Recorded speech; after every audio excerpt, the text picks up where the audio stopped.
I join Dr. Lily to congratulate you for this particular activity which you have conducted.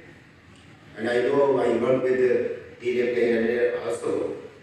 They have always taken important topics, important aspects of leprosy prevention and control in past also. So this is an important area and we will discuss the issue, and we need to discuss the solution also, because once we raise a problem, then there is need to look for a solution. So first of all, the problem. We all know, and it is known fact that those people who are having leprosy, they come from vulnerable section of the society. They are poor, socio-economically poor. They live in a condition which is, vulnerable, make them vulnerable to get many diseases. In fact, I have seen a map of leprosy for 1881, which was prepared at that point of time, and map of 1891. And if you compare two maps, you will find that leprosy prevalence has gone down in 10 years' time. Why leprosy prevalence went down at that point of time? It was because in the 80s we had famine in our country, many places. So specifically those people died during that famine, those who are having leprosy. So it means the leprosy, who is getting leprosy? Those who are vulnerable population. There are many other related factors. Now we are seeing climate change everywhere in the world and also in India, and we are most of the time we are just observing the changes in climate which are happening.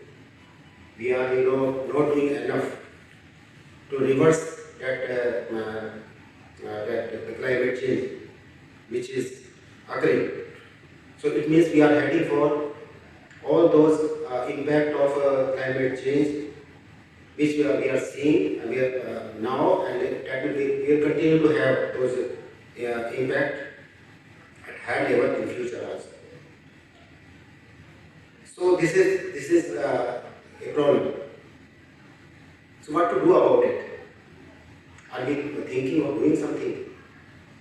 In fact, for climate changes and to reverse its impact, or to prepare ourselves for those changes, we need to discuss it across the board.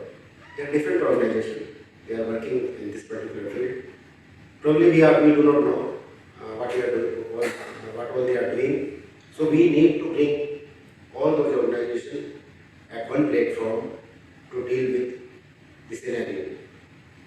Now, Dr. Lily is already here. She is presently looking after the work of DDG Leprosy. She is here, and TWI is here. So I think these two bodies, they need to look for what is happening, what other ministries are doing, what NCDC is doing, and then need to collaborate. As you know that NCDC is having one center called Center for Environment and Occupational Health and Climate Change and Health. This is a center which we have, and they are doing good work in that direction. So how system can work, how we can find out a solution. For any program to be successful, we need a good surveillance system. So National Leprosy Eradication Program is having a good surveillance system where we get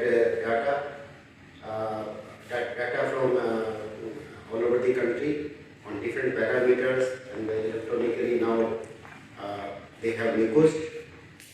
So data is coming. That data needs to be analyzed, and at the same time we need to analyze the data of environmental factors, climate change which is happening over there. Then we have to compare. And how can we compare? I think this is the latest technology which we are having. We are not effectively using this technology is GIS based mapping, GIS based analysis. So we need to do that. GIS based map for leprosy cases, climate change factors, environmental factors, and maybe in-depth analysis. Now when we say GIS mapping is a very simple sort of analysis where we can compare two maps. But if we have the advanced type of analysis, which is the GIS based analysis, then we can find out where this particular change, the environmental change or climate change, is happening fast, and where we are having increase in number of cases, and then the correlation between the two. So what we can do? First of all, we can prepare ourselves based on the GIS based analysis. We can say that these are the areas where climate change is occurring at a fast pace, and it is likely that in future we will have more cases of leprosy. So this is what we can predict, and the program under the leadership of Dr. Lilly can take appropriate preparatory measures so that we can prevent cases to occur in those areas. So this is one way of doing that. But the second part, which is also very, very important, is to develop evidence, to demonstrate evidence that climate change is leading to occurrence of more leprosy cases. So this is the evidence which we can have by our in-depth analysis, and then we can impress upon the decision makers. And decision makers are not only in health, but there are other sectors also. To impress upon them to take appropriate measures so that we can reverse the climate change which is happening, and it's quite possible. In fact, if we work effectively, and if we work in collaboration with everybody, we can be leader in impressing upon that we need to reverse the climate changes which are occurring. I mean, many environment-based interventions we can start, whether it is implanting more trees or so many other things.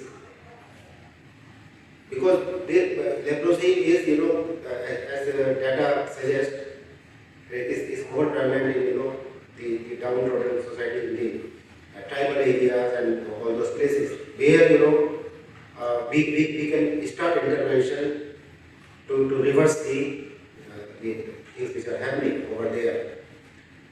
So I think my suggestion is now that Central Leprosy Division and DMDA, because they are taking lead, they can, if they want, they can collaborate with the NCDC, the Center on Environment Health they have, and of course I can bring everybody together. I can be with you in that direction, and we can maybe we can start a special project